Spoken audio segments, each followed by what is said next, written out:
Hi, thank you for being here today. This is Washan, and in this presentation, I'll be addressing the following topic questions. Will Ritalin increase the performance of working memory in children with ADHD?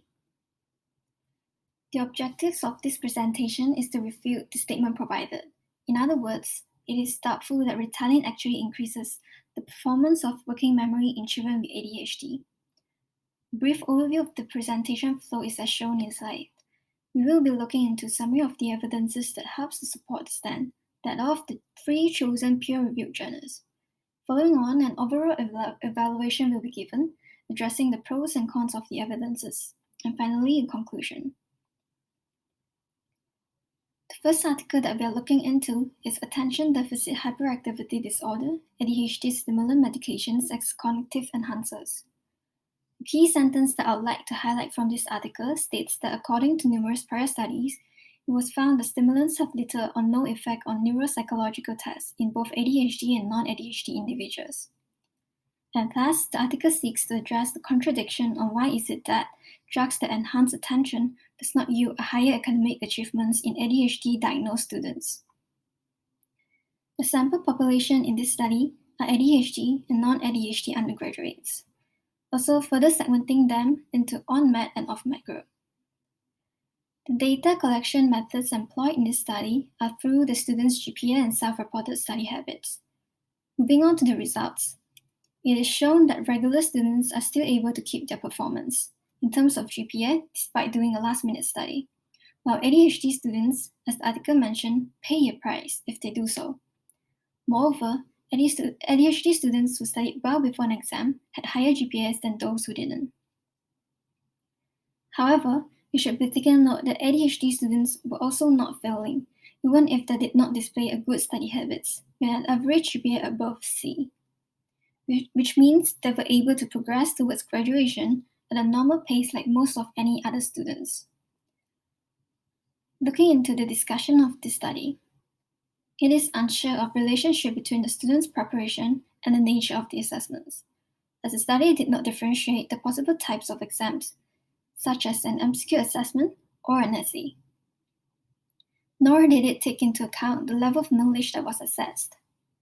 Results also show that if ADHD students utilize the well-known strategy of studying ahead of time or for exams, achievement deficit can be overcome without stimulant medications. Unfortunately, based on findings, it is unclear whether stimulant prescription aids ADHD individuals in attaining. To put it another way, the stimulant medicine assists them in planning ahead of time or starting to study ahead of time in order to compensate for their cognitive deficit. If that's the case, why didn't more ADHD students do it? Adding on, the absolute differences between the GPAs and ADHD students and normal students was numerically small. Secondly, the article that we're looking into is non-specific effects of methylphenidate, Ritalin, on cognitive ability and decision-making of ADHD in healthy adults. The study took place as none of the prior study addressed the concern on who can and should benefit from the drug by comparing an adult ADHD group with a healthy group. And thus, the aim of the study is to compare and analyze the efficacy of MPH on ADHD and non-ADHD individuals, which help in detecting whether MPH-induced cognitive enhancement is specific to ADHD. 32 adults satisfying DSM-5 criteria for ADHD and 26 healthy controls participated in these studies. They are given various cognitive tasks that are digital span tasks, Raven's 1989 progressive matrices, and tests of variable of attention, TOVA, in which digit span tasks to assess the executive functioning, Raven's 1989 progressive matrices to assess nonverbal intelligence, and TOVA is one of many continuous performance tests, rapid reaction time tasks in which participants have to discriminate predetermined target stimuli from distracting non-targets. Participants are put into randomized double-blind study, where half of the individuals receive MPH before performing the task, while the other half receive a placebo. The results showed that the average digit span test score was greater in the MPH group than in the placebo groups, regardless of the diagnosis. On average, participants who received MPH performed better in the working memory task, regardless of whether they had ADHD or not. Though analysis of the difference between scores before and after the pill revealed a trend towards a greater improvement in the ADHD group compared to the control group. On the other hand, MPH had no influence on the performance in decision-making tasks. Besides, no significant interactions or main effects of diagnosis on TOVA scores were observed. It is also observed that the average proportion of risky choices was higher in ADHD individuals compared to controls in one of the tasks given. Moving on to the discussion, it has been suggested that MPH cognitive enhancing effects were not exclusive to ADHD and therefore do not apply to executive functions in general, but instead the WM performance, which is not necessarily impaired in ADHD. MPH did not offer the expected improvement in domains that are considered impaired in ADHD, that of sustained attention and risk-taking. The TOVA had moderate success in discriminating the ADHD group from the non-ADHD group. More research is needed in order to validate this clinically important finding. Another important issue for future research would be examining the long-term effects of MPH treatment. All in all, the current study points out to the beneficial but non-selective effect of MPH on working memory, and to the lack of effect of MPH on decision-making, despite the fact that ADHD adults do show differences in this domain. The last article of this presentation is a double-blind randomized placebo or active controlled crossover evaluation of the efficacy and safety of Ritalin in children with attention deficit hyperactivity disorder in a laboratory classroom setting. As we know, ADHD is a well-known disorder that affects children and adolescents. Attention problems as well as hyperactive and impulsive behavior are all hallmarks of the condition. Adding on, treatment with Ritalin has been used for over 50 years when this study is conducted and is regarded as the gold standard.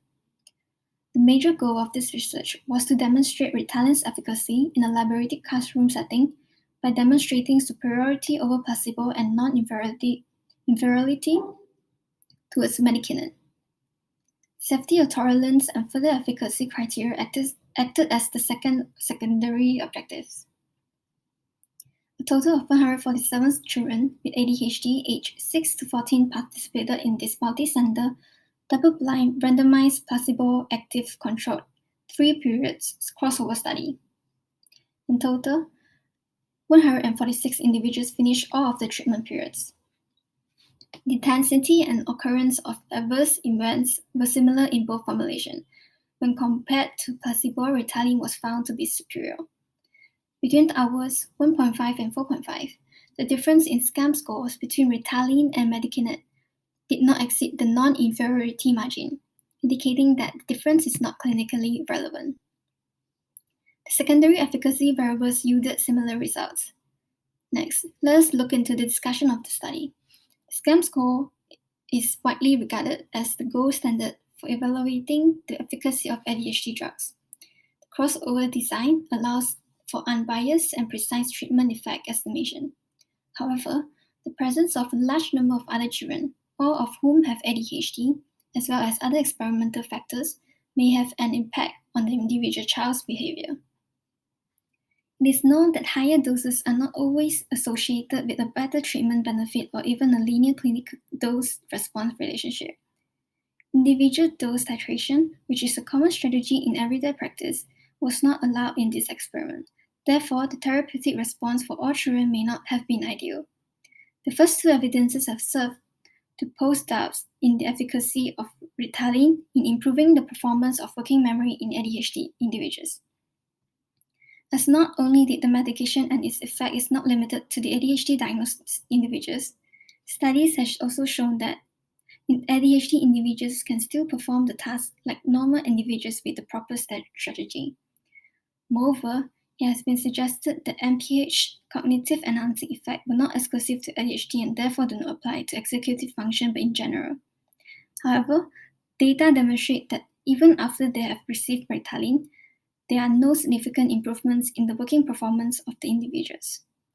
Although the last evidence has shown the efficacy of Ritalin in ADHD children, the study is nevertheless limited to the potential limitations that have been stated above. This study is also limited to the laboratory settings and other experimental factors that can influence the behaviors of the ADHD children. In conclusion, the stand up to refute the statement is taken in this presentation.